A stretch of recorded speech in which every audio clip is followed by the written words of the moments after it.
Atelier de décor Mercier vous invite, en compagnie de la designer d'intérieur Valérie Mercier. On se retrouve à nouveau chez Atelier de décor Mercier en compagnie de Valérie Mercier, designer d'intérieur. Bonjour Valérie. Bonjour Marie-Ève. Aujourd'hui, on va parler d'un élément assez majeur dans une maison, hein? Oui. Puis, qui est vraiment de plus en plus beau aussi. Oui, il y a beaucoup de produits pour améliorer puis rendre encore plus personnalisée la salle de bain d'un client. Alors, vous aurez compris qu'on parle de la douche. Oui, exactement. Il y a plusieurs sortes de douches maintenant, là. Oui, donc premièrement, quand on fait notre choix de douche, il faut regarder l'espace qu'on a. Mais là, on a beaucoup de choix. On a-tu 32-32, 32-36, 36-36, 32-30, 42, 36-48, 36-60. Des possibilités, il y en a beaucoup. Donc, à la base, il faut choisir cet espace-là. Est-ce qu'on a 2 murs? Est-ce qu'on est entre 3 murs? À partir de là, on va être capable de sélectionner si on est capable d'aller avec une base déjà faite ou une base sur mesure. Donc, si on va avec une base déjà faite, on a le plus populaire qui va être l'acrylique. L'acrylique, c'est antidérapant. C'est blanc, c'est sûr et certain. C'est blanc, ça a une couleur. C'est facile d'entretien. Puis, justement, il y a plusieurs modèles et grandeurs déjà faits qui vont faciliter la pose du plombier pour le reste.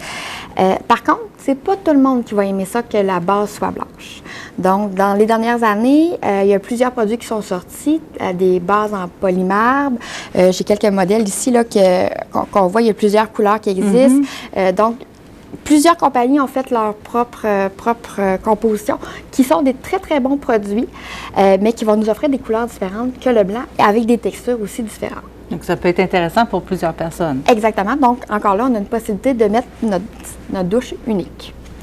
Quand on a des bases de grandeur différente, donc on ne rentre pas dans les standards, on a la base en acrylique, pas en acrylique, mais en granit qu'on peut faire. Donc, on choisit vraiment la grandeur, l'emplacement du drain, qui peut être une possibilité, et la base en céramique. Et au niveau de l'entretien, la base en granit, est-ce que c'est plus compliqué? La base en granit va être très, très, très facile au niveau d'entretien, versus la base en céramique, elle, on va avoir les joints à entretenir. Ah, oui. Donc, je vous dirais que si on a la possibilité de prendre une base en granit, je la conseille au niveau de l'entretien. À la fin, si vous ne faites pas votre main-d'œuvre d'un fond en céramique, je vous dirais que la base de granit, même si elle est plus dispendieuse à l'achat, va vous revenir moins cher à cause de la main-d'œuvre. Bien, je vais dire pas mal le même prix, mais des fois même un petit peu moins cher, tout dépendamment des choix de céramique et la grandeur qu'on a. Ça vaut vraiment la peine de regarder, là. De faire la différence, oui, exactement. Donc, ensuite, quand on a choisi notre base, on va choisir nos murs. Donc, dans plusieurs choix, avant, on voyait beaucoup les murs en acrylique. Oui. Donc, les murs blancs. Encore là, ça fait une douche assez standard, mais ça répond à des besoins. Donc, on veut une douche de sol ou quelque chose qui se lave bien. Puis, c'est vraiment notre seul but, c'est l'entretien. L'acrylique peut être une très, très bonne option pour nous. On va y aller surtout bien des fois pour la deuxième douche. Exactement. C'est ça. Donc maintenant, ça va souvent être la deuxième douche qui va juste être en acrylique. Mais la douche principale, on veut y donner un oomph. Ce qui est très, très populaire, c'est base en acrylique, base en polymarbre ou quelque chose comme ça, et les murs en céramique. Donc, comme on parlait le mois passé, pour rendre ça imperméable, il faut mettre des membranes. Donc, s'assurer qu'on a vraiment une membrane liquide, une membrane qui se déroule en rouleau ou des panneaux qui sont adaptés pour faire des douches. Donc, un coup qu'on a ça, on peut mettre notre céramique.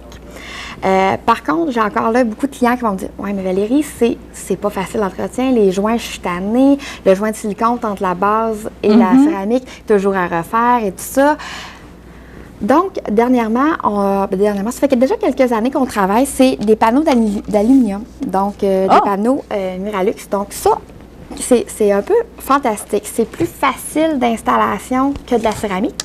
C'est vraiment très, très mince. C'est vraiment de l'aluminium. C'est de l'aluminium. C'est léger, léger. Exactement. Donc, ça vient de la dimension qu'on veut, l'image qu'on veut, le fini qu'on veut.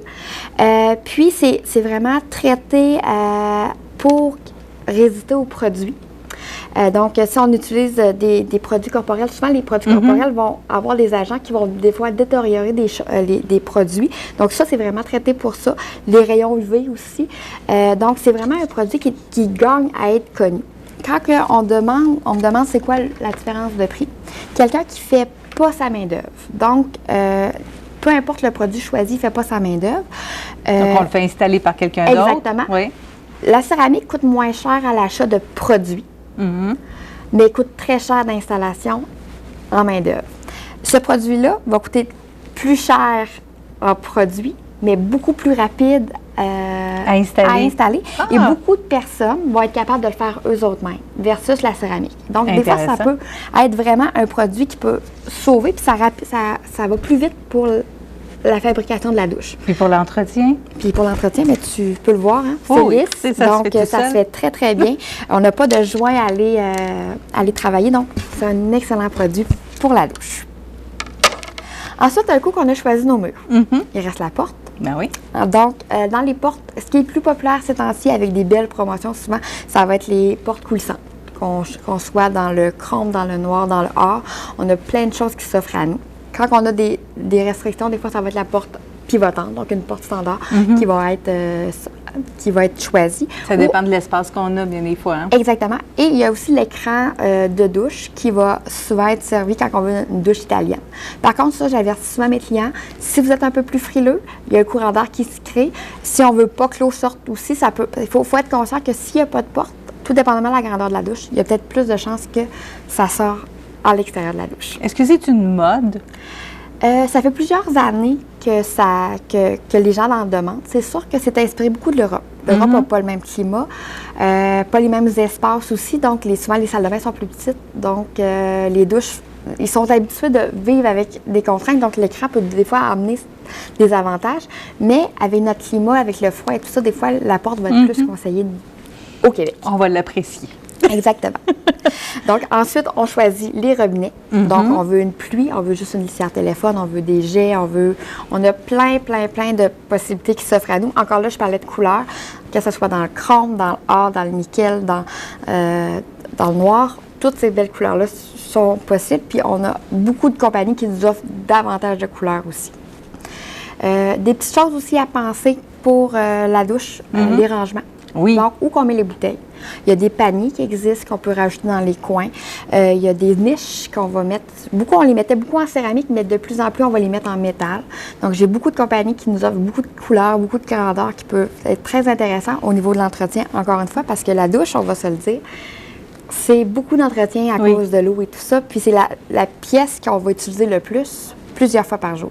Effectivement. On est 4, ça peut être 4 douches par jour. Puis des fois, ça peut même aller jusqu'à 8, tout dépendant des activités qui se passent dans la maison. Ensuite, quand on parle aussi de douche, on va parler aussi de sécurité parce que beaucoup de gens vont aller vers la douche pour un problème d'accessibilité. Oui. Donc, c'est bien de prévoir, si on veut mettre des barres de soutien, des bancs, avoir du solide à l'intérieur de la douche pour être capable de répondre aux besoins Effectivement. Bien, tout est possible. Il faut seulement le prévoir. Là, exactement. Quelque part. Exactement. Est-ce qu'on a fait le tour déjà? Je pense que oui. Est-ce que tu avais d'autres questions? J'ai pas d'autres questions, Valérie, mais il y a tellement de choses à prévoir maintenant pour la douche, pour en avoir une à notre goût puis la garder longtemps. Là, c'est vraiment intéressant. Oui. Merci beaucoup. On va se retrouver dans un mois. On va revenir ici chez Atelier de décor Mercier pour une autre chronique décoration en compagnie de Valérie Mercier. Merci. Merci beaucoup.